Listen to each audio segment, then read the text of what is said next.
بسم اللہ الرحمن الرحیم۔ السلام علیکم۔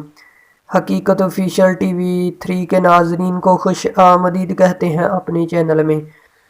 آج کی ویڈیو ہماری ہے انڈیا چین تنازع، چین کا گلوان میں پرچم لہرانے کا معاملہ، راہل گاندھی کی نریندر مودی سے خاموشی توڑنے کی اپیل، اور اس انڈیا چین کے تنازع پر جو چین گلوان پر جو تشدد اور تنازع ہے اس پر مکمل ڈسکس کریں گے، تو ویڈیو کو آپ نے اینڈ تک لازمی واچ کرنا ہے۔ چین سے متعلق وزیر اعظم نریندر مودی سے مسلسل سوال پوچھنے والے کانگریس لیڈر راہل گاندھی نے اتوار کو ایک بار پھر نئے سال کے موقع پر گلوان میں چینی پرچم لہرانے کی خبر سے متعلق وضاحت مانگی۔ راہل گاندھی نے ایک ٹویٹ میں لکھا، ہمارا ترنگا گلوان پر اچھا لگ رہا ہے، چین کو جواب دینا پڑے گا، مودی جی خاموشی توڑیں۔ سال کے آخری دن ایک ٹویٹ میں راہل گاندھی نے وزیر اعظم کو 15 مقامات کے نام تبدیل کرنے کا چیلنج دیا تھا۔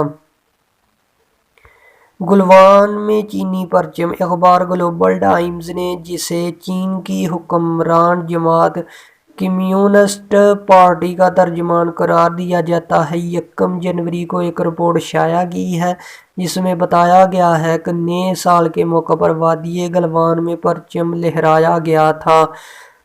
رپورٹ میں کہا گیا کہ سال 2022 کے پہلے دن چین کا پرچم پورے ملک میں لہرایا گیا۔ ان میں ہانگ کانگ اور گلوان وادی کے خصوصی طور پر زیر انتظام علاقے شامل تھے۔ گلوان کی جدوجہد۔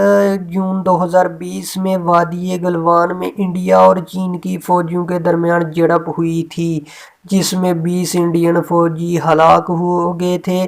چین نے بعد میں کہا تھا کہ اس کے 4 فوجی اس تنازع میں ہلاک ہوئے تھے۔ اس واقعہ کے بارے میں انڈیا کی جانب سے بتایا گیا کہ یہ تنازع اپریل کے تیسرے ہفتے میں شروع ہوا تھا، جب لداخ کی سرحد یعنی چین کی جانب سے line of actual control LAC پر فوج اور بھاری ٹرکوں کی تعداد میں اضافہ ہوا تھا۔ بتایا گیا تھا کہ چینی فوج نے اس علاقے میں اپنے خیمے لگائے اور خندقیں کھودیں اور بھاری سازوسامان اس علاقے میں کئی کلومیٹر اندر لے آئے، جسے انڈیا اپنا علاقہ سمجھتا رہا۔ اس واقعہ کے رد عمل میں انڈیا نے ہزاروں فوجی اور فوجی سازوسامان لداخ روانہ کیا۔ اس کے بعد ہی 15 اور 16 جون کی درمیان شب لداخ کی وادی گلوان میں دونوں ممالک کی فوجوں کے درمیان جھڑپیں ہوئیں، جس میں انڈین فوج کے ایک کرنل سمیت 20 افراد ہلاک ہوئے۔ انڈیا اور چین دونوں نے ایک دوسرے پر اس حوالے سے الزامات عائد کیے۔ انڈیا اور چین کے درمیان سرحد تقریباً 3440 کلومیٹر لمبی ہے، تاہم سن 1962 کی جنگ کے بعد اس سرحد کا زیادہ حصہ تنازع کا شکار رہا اور دونوں ممالک اس بارے میں مختلف دعوے کرتے ہیں۔ انڈیا چین تنازع ایک سال بعد وادی گلوان میں حالات کیا ہیں؟ اب وادی گلوان میں ایک سال کے بعد اور اس میں کیا حالات ہیں، اور لداخ سرحدی تنازع وادی گلوان میں سن 2020 کے دوران چینی اور انڈین فوجیوں کے درمیان ٹکراؤ کی ایک اور ویڈیو سامنے بھی آ گئی تھی۔ تو اس میں سب سے پہلے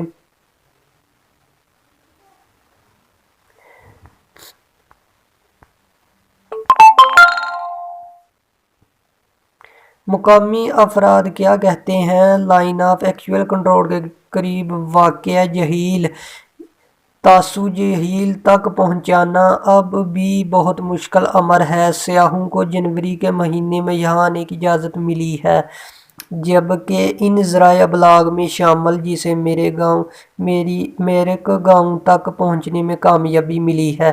اس گاؤں میں تقریباً 350 افراد مقیم ہیں۔ گزشتہ سال سرحد پر دونوں ممالک کے فوجیوں کے مابین تشدد تصادم کا اثر علاقے میں بہت دور تک محسوس کیا جاتا ہے۔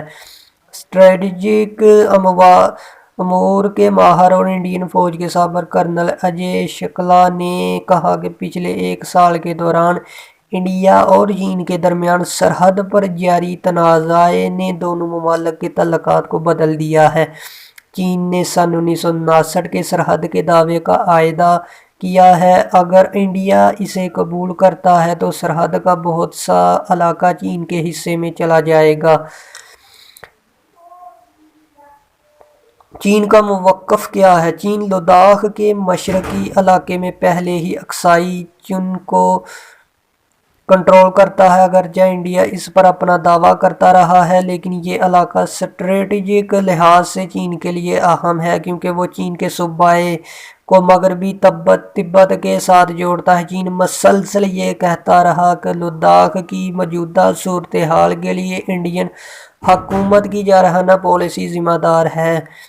چین کی پیپلز لبریشن آرمی سے ریٹائرڈ سینئر کرنل نے بی بی سی کو بتایا، چین کے نقطۂ نظر سے دیکھیں تو انڈیا لداخ کی وادی گلوان میں سڑک اور دیگر تعمیراتی کام کر رہا تھا، جس پر چین کا دعویٰ ہے کہ وہ اس کی سرحد میں ہو رہا تھا۔ انہوں نے کہا کہ چین روایتی طور پر انڈیا چین سرحدی لائن کے حق میں تھا، لیکن انڈیا 1962 سے پہلے کی لائن آف ایکچوئل کنٹرول پر زور دے رہا تھا۔ لائن آف ایکچوئل کنٹرول کہاں تک ہے، اسی بات پر دونوں ممالک کے مابین اختلاف ہے۔ بہرحال کچھ علاقوں سے انڈین فوج کے واپس بلانے کے بعد بھی دونوں ممالک کے مابین موجودہ تناؤ کی وجہ سے جہیل کے اطراف آباد دیہات کے لوگوں کی پریشانی بڑھ گئی ہے۔ مقامی لوگوں پر پابندیاں۔ چشول کے سرحدی گاؤں میں آزاد کونسلر نے بتایا کہ انڈین فوج مقامی خانہ بدوش لوگوں کو اپنی روزی روٹی اور جانوروں کو چرانے کے لیے پہاڑوں میں جانے کی اجازت نہیں دیتی ہے۔ ان کے مطابق جانوروں کو سردی کے موسم میں چارے کے لیے بلیک ٹاپ اور گورنگ ہلز میں لے جانے کی ضرورت ہوتی ہے۔ جب مقامی لوگ اپنے جانوروں اور خیموں کے ساتھ پہاڑی علاقوں میں جاتے ہیں تو ایک لینڈ مارک بناتے ہیں، اور سرحدی تنازع کے مذاکرات کے دوران یہ لینڈ مارکز بہت اہم ہو جاتے ہیں۔ اگر مقامی لوگ اپنے روایتی کھیتوں میں جانا چھوڑ دیں گے تو مستقبل میں یہ ہمارے مفاد میں نہیں ہوگا۔ انڈین ٹرکوں کا قافلہ۔ دوسری جانب حکومت ہند کو اب اس بات کا احساس ہو چکا ہے کہ چین اسٹریٹجک نقطۂ نظر سے زیادہ طاقتور بھی ہے اور انڈیا کا سب سے بڑا تجارتی شراکت دار بھی۔ چینی سرمایہ کاری اور درآمدات کے بغیر انڈیا میں بہت سے کاروبار مشکل میں پڑ سکتے ہیں۔ انڈیا کووڈ انفیکشن کا مقابلہ کرنے کے لیے تاجروں سے زندگی بچانے والے طبی ساز و سامان اور طبی آکسیجن درآمد کر رہی ہے۔ یہی وجہ ہے کہ بہت سارے لوگوں سے اپیل کی جا رہی ہے کہ دونوں ممالک موجودہ تناؤ سے بالا تر ہو کر سرحد پر تحمل اور امن کا مظاہرہ کریں۔ چینی فوج کی ریٹائرڈ افسر کہتی ہیں کہ مجھے یقین ہے کہ یہ باہمی تعلقات میں سب سے اہم دور نہیں، لیکن یہ باہمی تعلقات کو مضبوط بنانے کے لیے یقینی طور پر دور ثابت ہو سکتا ہے۔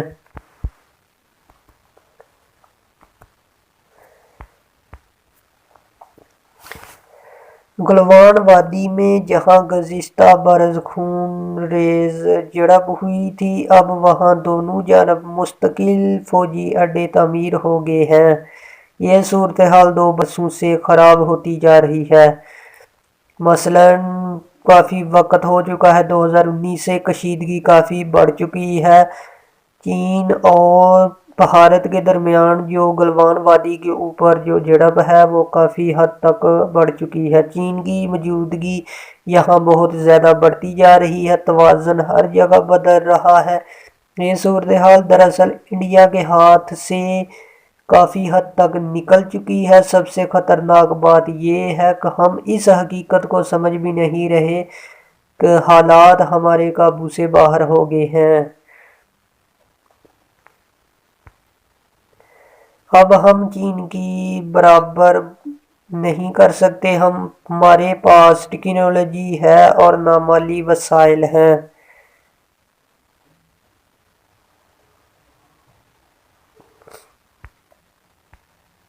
ملک کی بڑی فوج کے سربراہ جنرل ایم میں کئی بار انڈیا چین کشیدگی کا ذکر کر چکے ہیں۔ وہ کہتے ہیں کہ کئی دور کے مذاکرات ہوئے اور ان میں جو باتیں طے ہوئی ہیں ان پر دونوں فوجیں عمل کر رہی ہیں اور کشیدگی قابو میں ہے۔ دفاعی ماہرین کا کہنا ہے کہ انڈیا نے خطے میں 50 سے 60 ہزار تک فوجی مشرقی لداخ میں تعینات کر رکھے ہیں۔ ابتدا میں چینی فوجیوں کی تعداد بھی اتنی ہی بتائی جاتی تھی، لیکن بعض ماہرین کا خیال ہے کہ چینی فوجیوں کی تعداد 1 لاکھ سے تجاوز کر گئی ہے۔ انڈیا میں اس صورتحال کو تشویش کی نظر سے دیکھا جا رہا ہے، تاہم حکومت نے اس سلسلے میں محتاط رویہ اختیار کر رکھا ہے۔ چین کے بارے میں سخت موقف اختیار کیے جانے کے باوجود سفارتی یا سیاسی سطح پر چین کے خلاف سخت بیان بازی سے گریز کیا جا رہا ہے۔ چین کا کہنا ہے کہ انڈیا سرحدی تنازع کو الگ رکھ کر اقتصادی رشتہ بحال کرنے پر توجہ مرکوز کرے، لیکن حال ہی میں انڈیا کے وزیر خارجہ ایس جے شنکر نے کہا تھا کہ کشیدگی اور تجارت دونوں ساتھ ساتھ نہیں چل سکتے۔ یہ جو دونوں ملکوں کے درمیان نابرابری ہے وہ اتنی بڑھ گئی ہے کہ چین سوچتا ہے کہ انڈیا اب پیچھے رہ گیا ہے۔ وہ اقتصادی، فوجی اور تکنیکی اعتبار سے بہت پیچھے رہ گیا ہے۔ چین سوچتا ہے کہ اس کا مقابلہ تو امریکہ سے ہے، اس لیے اب وہ انڈیا کو اتنی اہمیت نہیں دیتا۔ ڈاکٹر دیپک کہتے ہیں کہ چین نے ایکچوئل کنٹرول لائن پر سٹیٹس کو یعنی پرانی پوزیشن پوری بدل دی ہے۔ وہ کہتے ہیں کہ سٹیٹس کو بحال کرنے کی بات ایک خواب ہی بن چکی ہے۔ مجھے نہیں لگتا کہ سن 2019 والی پوزیشن کبھی لوٹ سکے گی۔ گوگرا ہائٹس اور ہاٹ سپرنگ، یہ 3 نئے خطے ابھر کر سامنے آئے ہیں جو ٹکراؤ کے نئے علاقے ہیں۔ یہاں جو صورتحال ہے اس میں کبھی بھی جھڑپ ہو سکتی ہے۔ انڈیا چین پر اتنا دباؤ بنا رکھے کہ وہ اپنی موجودہ پوزیشن سے مزید آگے نہ بڑھ سکے اور اسٹیٹس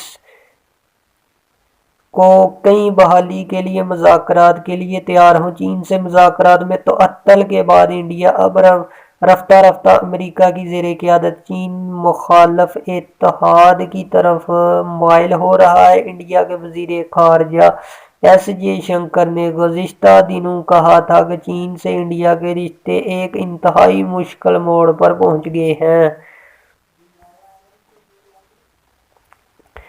تو یہ تھی لداخ کی وادی گلوان میں جو جھڑپیں ہوئیں پچھلے 2 سالوں کے جو نتائج تھے وہ بھی اس کے اندر ہی میں نے ڈسکس کیے ہیں۔